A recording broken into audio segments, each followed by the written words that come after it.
महाराष्ट्रामध्ये नुकत्याच विधान परिषदच्या निवडणुका झाल्या। या निवडणुकीमध्ये महायुतीचा दणदणीत विजय झालेला आहे। राष्ट्रीय अध्यक्ष राष्ट्रवादीचे अजितदादा पवार, प्रदेशाध्यक्ष सुनील तटकरे साहेब यांच्या नेतृत्वाखाली या विधान परिषदेमध्ये 2 उमेदवार राष्ट्रवादी काँग्रेस पार्टीच्या वतीने उभे करण्यात आलेले होते। हे दोन्ही उमेदवार पहिल्या पसंतीच्या क्रमांकाने निवडून आले, त्याबद्दल मी सोलापूर शहर राष्ट्रवादी वतीने त्यांचं अभिनंदन करतो। या निवडणुकीचा निकाल या राज्याचा येणारा कल सगळ्याच्या लक्षात आलेला आहे की हा कल, परंतु लोकप्रतिनिधी आमदारांनी अजितदादावर जो विश्वास दाखवला त्या विश्वासाचं हे प्रतीक म्हणून हे दोन्ही उमेदवार चांगल्या मतांनी निवडून आले। उलट पक्षी विरोधकाची मतं ह्या विधान परिषदेला फुटली आणि सर्व विधान परिषदेच्या आमदारांनी राष्ट्रवादी आणि महायुतीच्या उमेदवाराला भरघोस मतदान केलं आणि एकी दाखवली। त्यामुळं आज महाराष्ट्रामधलं संबंध महाराष्ट्रामधलं वातावरण बदललेलं आहे। त्याचा जल्लोष आम्ही राष्ट्रवादी काँग्रेस पार्टीच्या वतीने त्या आमच्या ज्याची विचारधारा आम्ही मानतो असे यशवंतराव चव्हाण, स्वर्गीय यशवंत चव्हाण यांच्या पुतळ्यापाशी आम्ही जल्लोष साजरा करत आहोत।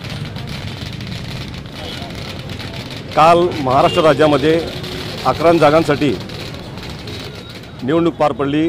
त्या 11 जागांमध्ये 9 जागा महायुतीने त्या ठिकाणी जिंकलेला आहे। मी प्रथमतः सोलापूर शहर राष्ट्रवादी काँग्रेस पक्षाच्या वतीने नवनिर्वाचित 9 विधान परिषदेचे महायुतीचे आमदारांना या ठिकाणी मनापासूनच्या शुभेच्छा देतो।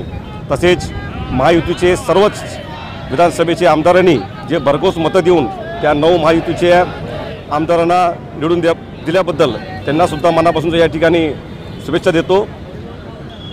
महाराष्ट्र राज्यामध्ये जे काय वावड्या उठल्या होत्या की महायुतीचे 9 आमदार निवडून येणार नाही, काल सर्वच महायुतीच्या आमदारांनी एकजुटी दाखवून दिली आणि 9चे 9 आमदार त्या ठिकाणी निवडून दिलेत। आणि विशेषतः राजकारणातील चाणक्य म्हणून त्या ठिकाणी राष्ट्रवादी काँग्रेस पार्टीवर स्वतःचं वर्चस्व त्या ठिकाणी अजितदादांनी त्या ठिकाणी निर्माण केलेलं आहे।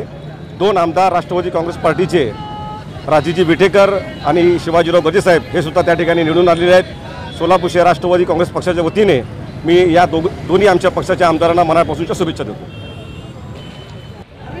महाराष्ट्रामध्ये विधानसभेच्या ज्या निवडणुका झाल्या त्यामध्ये 11 जागांपैकी 9 जागा महायुतीने जिंकलेल्या आहेत। या जिंकलेल्या जागा ज्या आमच्या अजितदादा आणि अजिंक्य बहिणी ज्या आमच्या पाठीशी ज्या दादा असतात यांनी हे दणदणीत विजय घडवून आणलेला आहे। आणि सर्व महिला सोलापूर शहराचे शहराध्यक्ष आणि माझ्या सर्व पदाधिकारी यांच्या वतीने मी ह्या सर्वांचं आभार व्यक्त करते। धन्यवाद। न भूतो न भविष्यती असं आहे दादांनी आणलेली योजना आहे। ही योजना अशी आहे, पहिली योजना अशी आहे की जी अंमलात आणल्याने लगेच महिलांच्या हाती पैसे पडत आहेत आणि महिलांनाही भरपूर या संधीचा लाभ घेतला आहे आणि घेतही आहेत। ही पहिली योजना अशी आहे की महिलांच्या स्वप्न साकार होते। जी मायमाऊली होती त्यांच्या गाठीला 2-4 पैसे जमा होण्याचं हे भाग्य त्यांना मिळत आहे।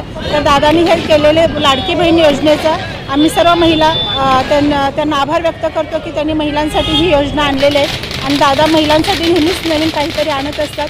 मी दादांना सर्वांच्या वतीने